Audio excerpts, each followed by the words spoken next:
बिस्मिल्लाहिर्रहमानिर्रहीम। अस्सलाम वालेकुम। गोल्ड, सिल्वर और क्रूड ऑयल के एनालिसिस के साथ ओ बुक्स गोल्ड की टीम की जानिब से गोल्ड ने सेम बैंड्स कल वाली ट्रेडिंग बिहेवियर ही सेम चल रहा है, लेकिन यहाँ पे करंटली जो पैटर्न बन रहा है ये बिल्कुल ही डेंजरस और गलत साइड पे बन रहा है।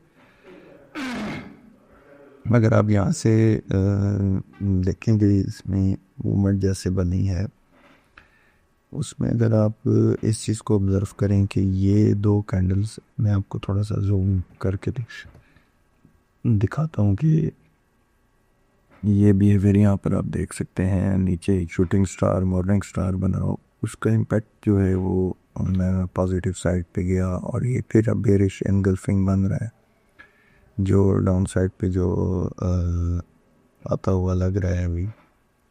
लेकिन जो चीज़ देखने वाली है वो यहाँ पर अच्छी सपोर्ट्स भी हैं। फर्स्ट ऑफ ऑल तो ये ट्रेंड लाइन की सपोर्ट है जो 5136 को दिखा रही है। इसके नीचे फिर एक 100 EMA की सपोर्ट है जो 5117 से लेके तो 5100 तक पूरे तक है, ये भी अच्छी मेजर सपोर्ट है। फिर इसके नीचे 200 DMA है जो 5055 का लेवल जो है ना 5055 के लेवल जो है वो दिखा रहेगा।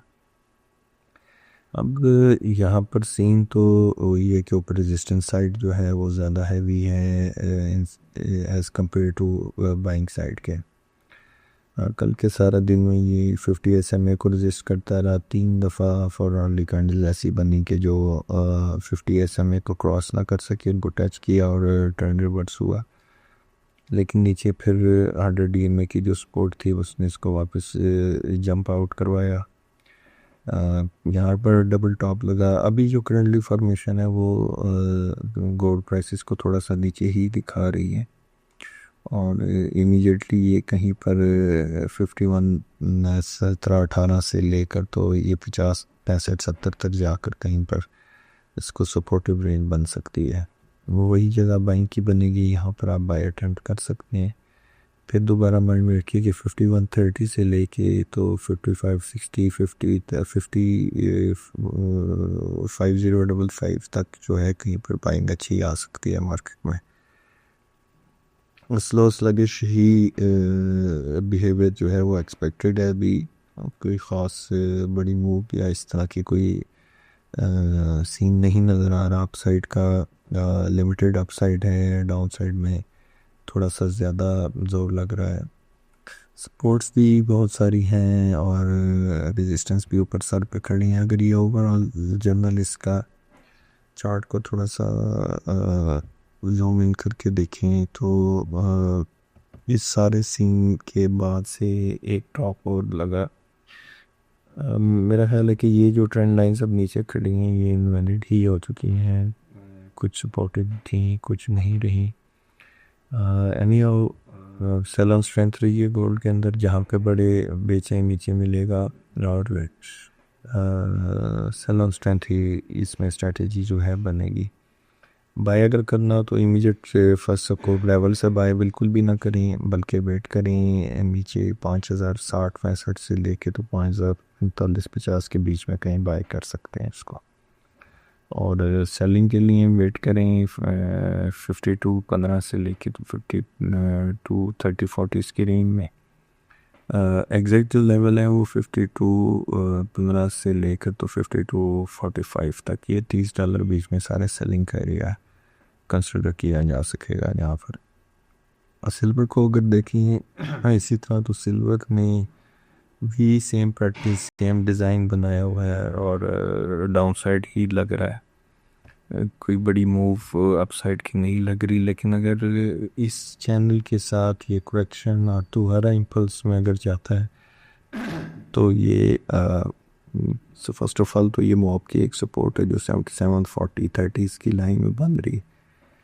इसके ब्रेक होने के बाद जो अगली सपोर्टिव बनेगी वो 73-70 की बनेगी और ये काफ़ी ज़्यादा नीचे के प्राइसेस बन जाएंगी अगर ये एरिया ब्रेक होता हुआ और इस तरह डाउन स्विच से जाता रहा तो ये एरिया सारा इसको सपोर्ट करेगा। लेकिन करंटली जो सर पे रेजिस्टेंस है उसमें इमीडिएट रेजिस्टेंस में 87 का लेवल, 88 25 का लेवल और 89 15 का लेवल, ये सारे सेलिंग लेवल हैं। इनमें से किसी जगह पे भी सेलिंग को अटैम्प्ट करके जो है वो नीचे इसको बाय बाय करके तो प्रॉफिट टेकिंग की जा सकती है।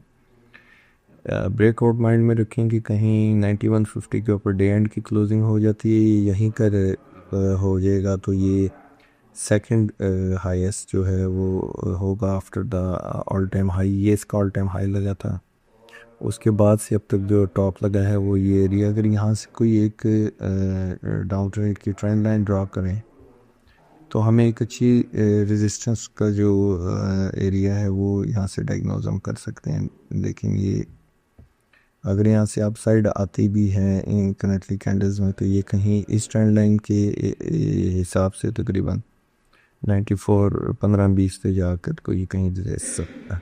अदरवाइज़ इसके अंदर कोई अपसाइड नहीं लग रहा। इवन कि आप देखें कि ये चारों मूविंग एवरेजेस के नीचे चला गया, मीन्स के ये प्राइसेस जो हैं वो एवरेजेस के नीचे ट्रेड आनी शुरू हो जाए तो वैसे ही बियर रंग की अलामत हो जाता है। सेल ऑन स्ट्रेंथ स्टांस रखें। लेवल्स दोबारा सेलिंग के रिपीट कर देता हूँ कि 87 है, 8850 है और 8915। ये तीन जगहों पे जहाँ जहाँ आपको चांस मिले तो ज़रूर सेलिंग कीजिएगा। और नीचे सपोर्ट में तो बहुत दूर 77 से लेके 73 के बीच में कहीं इसको सपोर्ट आएगी तो वहाँ पर इसको अटैम्प्ट किया जा सकता है। क्रूड ऑयल की बात करें तो क्रूड ऑयल ने आज डबल टॉप फॉर्मेशन ऑलमोस्ट बनाई है। एक प्रीवियस इसका जैसे हाई था उसको एक बहुत छोटे से फ़र्क के साथ जो है वो इसने ब्रेक किया है। इसका जो प्रीवियस हाई आप अगर ये देखें तो यहाँ पर इसको ये हाई लगा था, ये तकरीबन 97-98 का था। 78 की जो लाइन है वो इसने दिखाई नहीं थी। आज अगर आप देखें तो इसने एक नया टॉप लगाया है 78.09 का, 78.09 का। कह लें कि तकरीबन 11 सेंट्स जो हैं वो नया हाई लगा है। इसको कोई नया हाई कहा नहीं कह भी सकते हैं और नहीं भी, क्योंकि ये सो है और ये इसको डबल टॉप की तरफ भी लेकर जा सकता है। अगर इस सारे चैनल को कहीं आप साइड देखें कि एक ट्रेंड बना, उसकी करेक्शन आई, एवरेजेस पे से सपोर्ट हुई, दोबारा ये रैली में घुस रहा है। अगर इस जगह से यहाँ तक के अगर कैलकुलेट करें जहाँ से ये गैप ओपनिंग हुई थी तो ये 69 से लेके तो 78 तक $9 की तेज़ी हुई थी। और अगर यही रैली को अगर हम यहाँ से कंसिडर करेंगे ये 73 की डिप ले कर यहाँ से $9 तो 82 की रेंज में कहीं प्राइसेस जो हैं वो टारगेट कर सकती हैं इसको। वो मैं आपको बता देता हूँ कि यहाँ पर कहीं ये एरिया जो है ये क्रूड ऑयल जो है इस रैली में यहाँ तक दिखा सकता है। ये अगर ये कंटिन्यूशन रखता है और इस डबल टॉप को अगर ये रिस्पेक्ट नहीं करता एज डबल टॉप, आप ये देखेंगे लेवल क्वाइस ट्रेड हो चुके हैं और इसके ऊपर जो ब्रेकआउट होगा वो 82 तक जाएगा। ये अप साइड की बात है। और अगर डाउन साइड पर फ्रेश एंट्री लेनी हो, जब मेजर सपोर्ट लग रही है वो 74.15 की है। 74.15 का रेट मिले तो ज़रूर बाई करें और 74.15 के नीचे जो बाइंग बचेंगी वो 73 बन जाएगी। और ये सारा बाइंग जोन है, मतलब 74.15 से लेके तो 73 तक ये सारा बाय एरिया है। और अपसाइड अगर ये जो आज का हाई है इसको ये ब्रेक कर जाता है तो अपने माइंड में रखिएगा कि सूनर लेटर ये 82 के लेवल्स को जो है वो टच कर सकता है। तो इसमें बाय ऑन डिप स्ट्रेटजी रखें। और इस कंटिन्यूस एनालिसिस के लिए स्टे ट्यून्ड विद ओबॉक्स गोल्ड। अस्सलाम वालेकुम।